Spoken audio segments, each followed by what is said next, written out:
ইসরায়েলের প্রধানমন্ত্রী Benjamin Netanyahu বলেছেন, গাজা যুদ্ধ বন্ধে যুক্তরাষ্ট্রের প্রস্তাবিত শান্তি পরিকল্পনার দ্বিতীয় ধাপ দ্রুতই শুরু হতে চলেছে। তবে প্রধান বিষয়গুলোর সমাধান এখনো হয়নি। মার্কিন প্রেসিডেন্ট ডোনাল্ডের প্রস্তাবিত এই দ্বিতীয় ধাপে ইসরায়েলকে গাজা থেকে আরও সেনা প্রত্যাহার, একটি অন্তর্বর্তী প্রশাসন প্রতিষ্ঠা এবং আন্তর্জাতিক নিরাপত্তা বাহিনী মোতায়েন করতে হবে।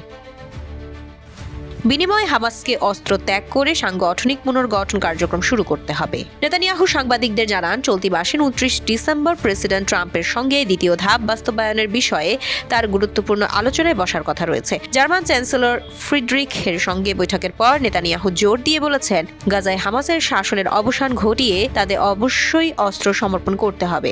আন্তর্জাতিক বাহিনীর মাধ্যমে হামাসকে নিরস্ত্রীকরণ করা নিয়ে সন্দেহ প্রকাশ করে তিনি বলেন, ইসরায়েলি শেষ পর্যন্ত নিরস্ত্রীকরণ নিশ্চিত করবে। অন্যদিকে হামাসের শীর্ষ কর্মকর্তা বাসেম নাইম অ্যাসোসিয়েটেড প্রেসকে জানিয়েছেন, তারা অস্ত্র সমর্থনের বিষয়ে আলোচনার জন্য প্রস্তুত। এটি তাদের আগের অবস্থান।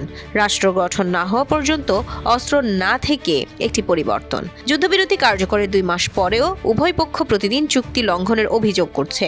গাজার স্বাস্থ্য মন্ত্রণালয় জানিয়েছে, যুদ্ধবিরতির পর থেকে ইসরায়েলি হামলায় 370 জনেরও বেশি ফিলিস্তিনি নিহত হয়েছেন। ইসরায়েলি বাহিনী এখনও গাজার অর্ধেকের বেশি অংশের নিয়ন্ত্রণ ধরে রেখেছে। মানবিক সংস্থাগুলো জানিয়েছে, ত্রাণ সরবরাহ কিছুটা বাড়লেও ইসরায়েলি বিধিনিষেধ ও নিরাপত্তাহীনতা এখন বড় সমস্যা। রাফা সীমান্ত ক্রসিং পুনরায় খোলা নিয়েও মতবিরোধ চলছে।